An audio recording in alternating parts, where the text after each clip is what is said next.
Good afternoon, ladies and gentlemen, and welcome back. Root Beer here with question number 23 on the 2003 Grade 7 Gauss competition.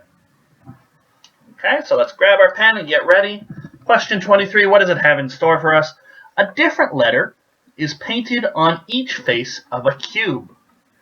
This cube is shown in 3 different positions. Okay, this is going to be a spatial awareness type question. So we've got E, T, and V. We've got A, X, and F, X, A, and E, and probably the orientations of these letters are going to be important as well. What letter belongs on the shaded face of this cube in the following diagram? It's got F and A. Okay. So, probably a couple ways to do this question, and the way you're going to approach this question probably depends on what, if any, props you've brought. Okay, so typically you're allowed to bring in some small things. Protractors are good, any general math tools. Scrap paper is great, provided your proctor checks it to make sure you're not sneaking in formulas. And some of this all depends on what kind of proctor you have, whether or not they're going to allow outside stuff. For some people are just, no, calculator, pencil, eraser, that's it. That's all you get. We'll provide the scrap paper, and that's it. But if you happen to be lucky enough to be able to bring in, so I recommend sometimes getting wooden shapes, like a little wooden sphere, in case you need to picture a sphere for a question, or a wooden tetrahedron is good, or a wooden cube. If you happen to be able to bring in a small little wooden cube, you can get these sorts of things at craft stores. You can probably just take your pencil and mark the E and the T and the V and all the other letters on here accordingly.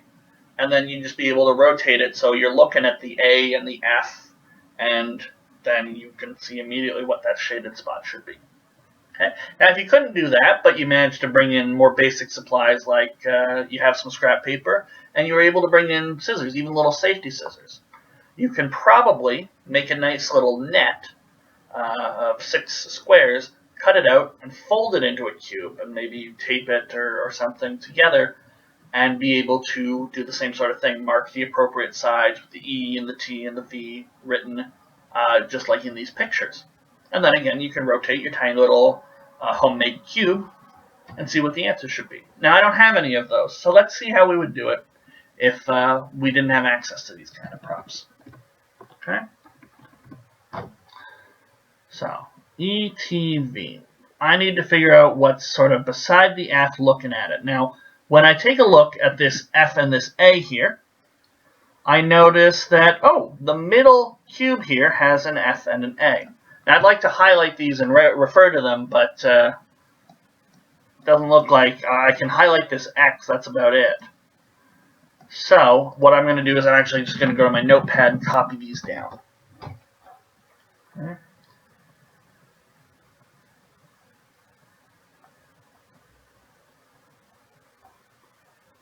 They don't have to be super exact, as most of my pictures are not super exact.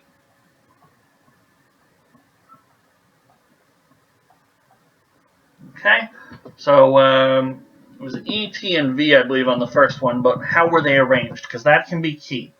T, V, and E.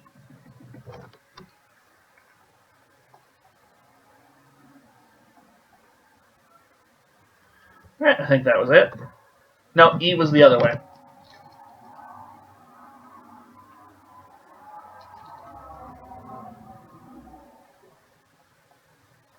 Okay, how about the middle one, the one that I was interested in there? F, an upside down A, and an X. The X is going to look the same no matter how we rotate it. We have an upside down A, and we have, I think the F looked like that. Okay.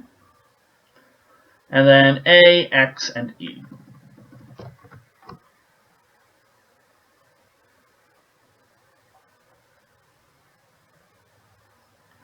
Alright, I think that was it.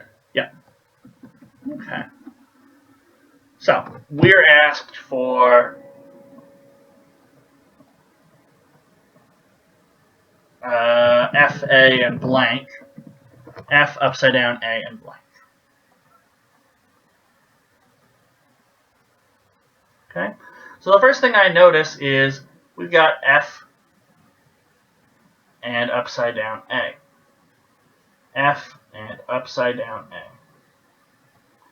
So what we've done is we've basically taken this cube in the middle and rotated it. So the A is sitting upside down on the front. Now the F has moved where the X is, it's on top, and the X has moved back behind. So there's actually an X on this side right here.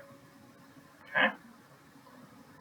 So we're starting to fill out what this cube looks like. We've got an X on the back here.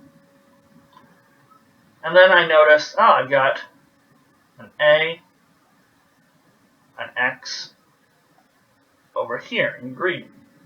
Now my X is on the back, which means that this green segment that I'm highlighting, the X is back here.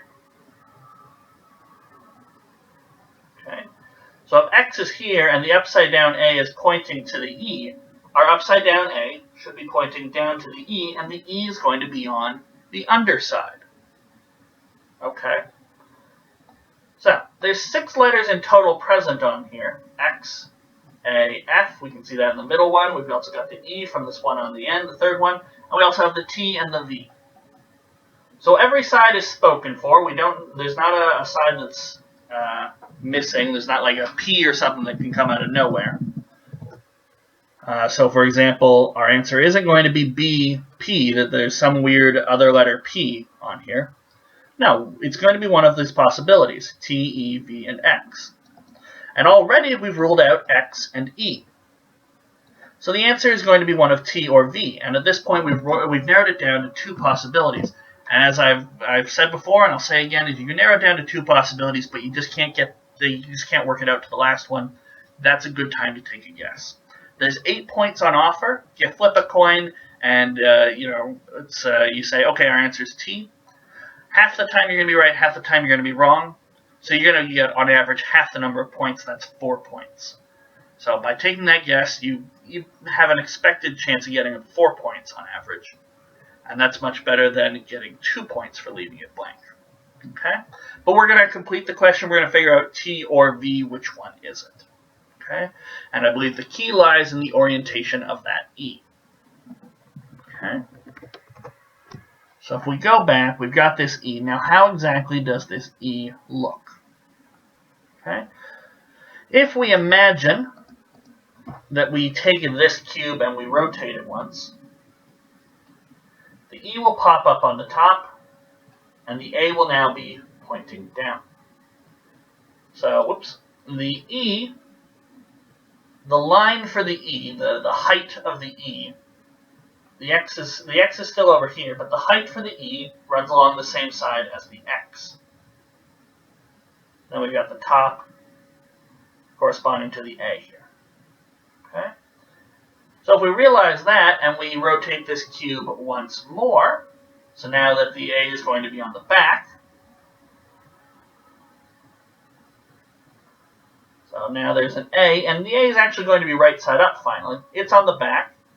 X is still on this side, but now we've got E up here on the top. And what does that look like? That looks like this one right here, the very first one. So we should get a T and a V. But all we've done is rotate this cube right here. We haven't shifted it, we've just been rotating it on its side. So the same face here is going to be the same face here, which is the same face here. And that tells us it should be a V. Okay? So we didn't have a whole lot of writing. I mean, I've drawn some pictures here, but there's not a whole lot of description going on. But that's why I'm saying these things verbally, and that's why this isn't a question on the written contest. It's just a can you work it out? And however you do it, V is going to be our answer. And which one was that? V was the answer of E.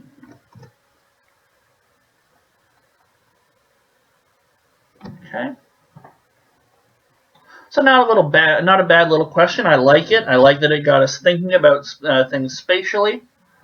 And it's a good 3-dimensional question. It's really nice. I like it. In the next video, we're going to take a look at question number 24. So thank you guys for watching, and I'll see you for question 24 next time.